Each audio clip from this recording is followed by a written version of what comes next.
Well, hello everyone. Welcome back to another video. This is the game week review for game week 8.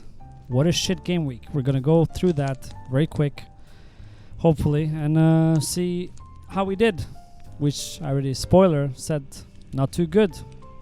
Horrible. Another horrible. We've had 3 pretty bad game weeks, although I got small green arrows in the weeks previous to that, having played the wild card. It feels just like, I don't know, FPL is getting a bit depressing. It's just, this one was unbelievably bad. Unbelievably bad. And I'm having messages from friends telling me to make my videos shorter, which I agree, they should be. Nobody wants to hear me ramble about FPL and how bad I did, but just, how can I? Okay, let's just go straight into it, because, I'm trying to keep myself positive and just, you know, have that fake, I don't care how I did attitude about FPL, but I just can't. It's just, I'm struggling. I had a horrible weekend. Arsenal lost as well, which put even more salt in my wounds, but let's just go straight into it. Go to fantasy app over here, go to fantasy. As you can see, I'm on 22 points right now. Wow, 22 points. Look at average is 32, which is already low, and I'm on 22. I was on 1.4 million. I'm on almost 2.3 million basically. So massive red arrow, massive. Let's go to the team. I mean, look at the team. Look at the team. On paper, this team looked very good. I was super comfortable before the game week with this team, but this is FPL for you, ladies and gentlemen. If you're new to FPL, welcome. This is what happens. If you're going to take this seriously and continue playing for the years to come, be prepared for weeks like this, and sometimes 3 weeks in a row. You know, usually we get weeks 2 or 3 weeks like this. Tops 4 per season. It's almost been 3 in a row. What did we do last game week? 49 points, okay. This wasn't bad because of Saka this game week. The game week before that was okay for me, 59, but a lot of people did bad because I had Palmer, obviously, as I played the wild card. And the week before that, 56. Salah captain. Yeah, it's just, I think it hasn't helped that Haaland blanked 3 game weeks in a row. And almost everyone. I'm saying almost, because there are geniuses out there who kept faith in Salah. And, you know, you get a return in a week like this.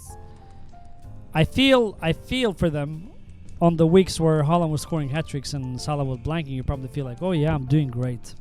But this is FPL, and this season, that's the prices has been on point, because it's fun. In a way, it's fun to have this much swings of points, but in this other way, it just feels depressing when you're not in the receiving end of points. Let's go straight into it. Double Arsenal defense. I'm lost for words at this point.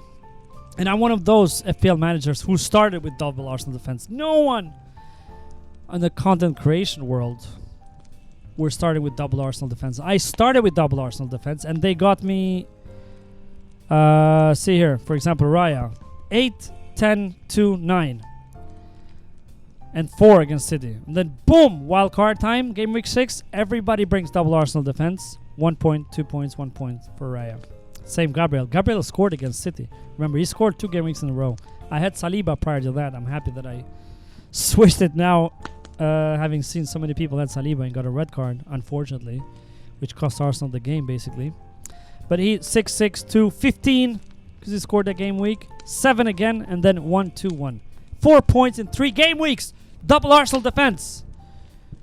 Incredible. Rico Lewis, another thing. People, the whole argument about Rico Lewis, and I knew this was going to happen, was, is he going to start? Is he not going to start? Is there a risk of a... Does it matter if he starts? If City keeps conceding goals like that? I mean, they conceded goals so early in the game. Why can't you just keep a bloody damn clean sheet? 2-4-2. I mean, that 4 point came because he assisted one of the goals.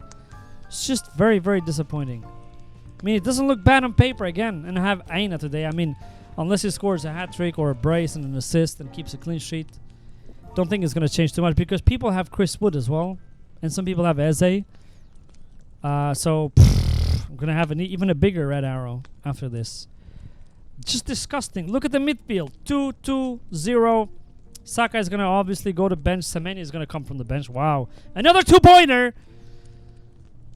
Ah. And 6 for Rodgers, the cheapest midfielder.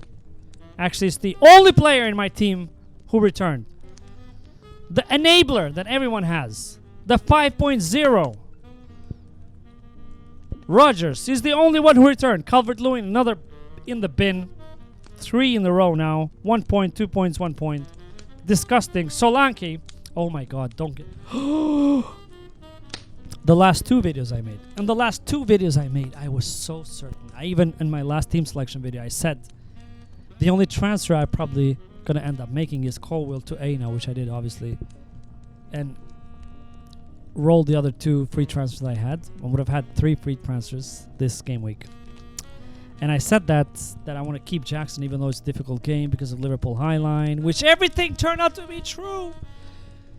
And Jackson goes on and scores, and Solanke blanks. Why did I get Solanke? Because I chickened out. On Friday night, I saw Solanke increasing in price, and I was already on the sides. I was like, I don't know. Like, they have very good game. I mean, it was a good game. Let's be honest. Tottenham scored 4 goals. It's just sad that their most highly owned assets, Solanke, Brennan Johnson, and Pedro Porro, all blanked. All blanked. Son obviously returned. A bit of cheating from FPL, awarding the assist to Son, but you know, it is what it is. Whoever had him, which is very, I mean, he was very low owned. Probably now has been a lot of transfers in. Let's see how much Son. How much is 6.0? That's super low ownership. And that's including, you know, 1 day after you return that. But as I said, disgusting in the midfield. And then Haaland, another blank. It's just boring at this point. I don't even know. Like today, I tested some drafts with Haaland. And it was just, without him, sorry. Wow, the things you can do. You can bring on Salah, keep Palmer, and Son or Saka. And bring on Jackson for Haaland. And keep Solanke and Jackson. That's just ridiculous depth. With selling 1 player who's been lacking 3. But now he has Southampton. He has Southampton. If you go here, look. This is my team for next week, right? So we got Raya and Gabriel with Liverpool at home. There's actually more likely they keep a clean sheet on games like this that I've been saying for ages now. I mean, can you believe they kept a clean sheet against Tottenham away, Aston Villa away on the first 3 game weeks, and then they concede against Leicester City at home. Who was the other game at home? Southampton at home and Bournemouth away. Wow. 2 of them newly promoted teams. Just disgusting. Disgusting. It's been... So the team doesn't look bad on paper. It doesn't look bad. But I want now... I don't know. Again, I don't want to panic because I had a bad game week and make a transfer. Knee-jerk reactions. Obviously going to see the situation with Saka. If he doesn't start or he's not in the squad tomorrow morning, because they have tomorrow night, they have a Champions League game, then he might go for Son. Again, another knee-jerk reaction, which I feel disgusting about. Had I kept Jackson this game week, I think I would have feel way less worse about my game week, and not even. I would have had 1 more free transfer and less to do with my team. But now it feels like Rico Lewis, Southampton at home. Are they going to concede again very quick? Aina is there, but I have Konsa and Van der Ven, so he can go. I have very strong depth because a lot of players have Konsa has Bournemouth at home. So it's really good. Even Semenya, Aston Villa away, you could play against instead of one of these. But no complaints in my team at all. Attack, Calvert-Lewin, Fulham at home, another good game week. Let's see. I mean, was it a mistake to bring him instead of Chris Wood? At this point, I don't know. Gonna give him another game week at least. If he blanks there, I might just strip him. Obviously, I want a double from Wolves, but I think I'm gonna wait for that the next game week because they're playing Brighton away. That's not the easiest game in the world. Yeah, this is it. I don't even know what to discuss. Like, just if we go here, Fantasy Premier League, to the website and check. Look at the team that did the best. Yeah, these are the players that did the most points. So if you had Salah, as I said, probably good. I mean, should we bring Salah? Consider him. There is a question that we could sell Holland, but it's just Holland blanked 3 game weeks in a row. I don't expect that to continue. So I know Salah returned this game week, but it's just, I don't know.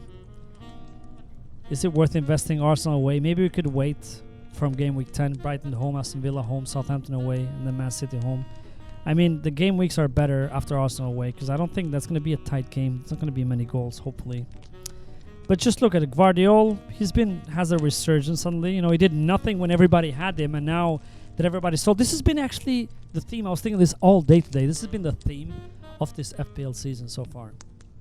The players that everybody has, or the players that we jump on, then blank after everybody goes into them, or after everybody owns them. The moment they're low, people are selling, their ownership is dropping, that's when they start returning, when they come unpopular again. So Guardiola, I'm assuming now people are going to start bringing him in, so I'm hoping that's going to result in blanks. But he's scored 2 game weeks in a row. I just don't trust City keeping clean sheets. And I don't have money for him. I would have to sell Gabriel, which I don't want to. Yeah. None of these players. Son, as I said, 6.0 owned. Very low. Just look at it. Archer, Bissouma, Kluivert. These are super extremely low owned players. So it was a shit game week for most people, except those who had Salah captain and Son. So that's good. You see Guardiola, I told you. Top of the list from most transferred in. Son on the 2nd place. Buemo. Speaking of Buemo, Visa was back last game week. He came off the bench.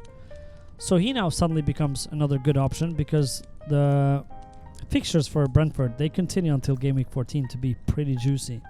So Visa can be a good... let's just go back here and actually just go through some transfers very quick and what we can do. I'm trying to help also with others because I only look at my team, but I never talk about potential transfers and differential that could help other people's team because everyone has different types of teams. So this makes it easier and go to total points and see like the highest performer.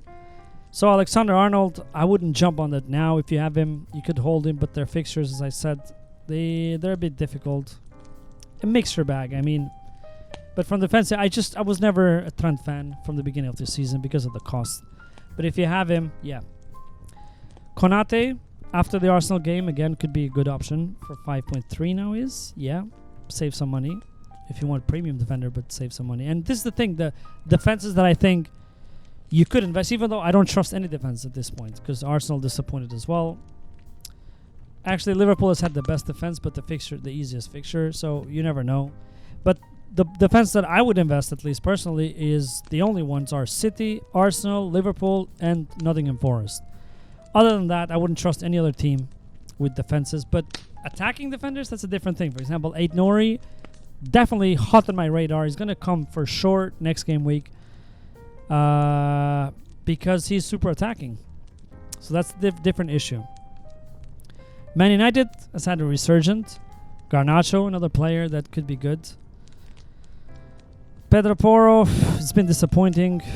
Yeah. Ain't Norris here. That's actually Ain't Norris the only defender I want. It's in my radar. That's all I have to say. And you can, if you want to save, because Brentford fixtures are good, if you want to save some money, I think Van der Berg, he could be a very good option as well. I'm happy I've had him since wildcard. I haven't played him single game week, but I'm going to play him this game week for sure. Ipswich at home doesn't get better than that. I'm actually going to struggle to decide, like, do I bench Gabriel or not? Because I have Van der Berg, Ipswich at home, Lewis, Southampton at home. Might not start. We have to see on that. And then you have Konsa, Bournemouth at home, and then Aina, Leicester away. So they all have very good fixtures. Feels like Gabriel should be benched, but I don't know. Hard to do that when it costs 6.2, no? 6.3, Jesus. On midfield, actually a lot of options I want. So I could go, I have 2 free transfers. I could go Saka to Son. If there's rumors that Saka is injured or he's not in the game squad tomorrow night, that might happen. I might get Son. Need jerky, but their fixtures are good, and then I can always bring Saka back when their fixtures get better, because they're playing 2 away matches against Chelsea and Newcastle. Those are not easy. So yeah, this is what I'm looking at. There's a couple of, if you don't have Palmer, you can look at Palmer as well. If you have Bruno Fernandes, you can upgrade from Bruno to Palmer. Their fixtures are not the greatest as well. He blanked this game week, but I still trust him. Like, having seen Chelsea have changed my mind completely from the beginning of the season. I really like them. I think they played decent against Liverpool as well. It was just a very tight game. Could have gone anyway.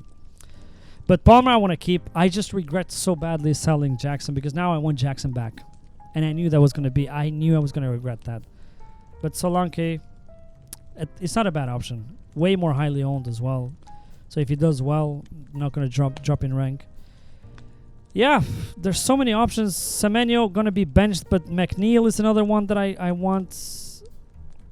I could make that transfer for Semenyo, for example, because their fixtures, look at them.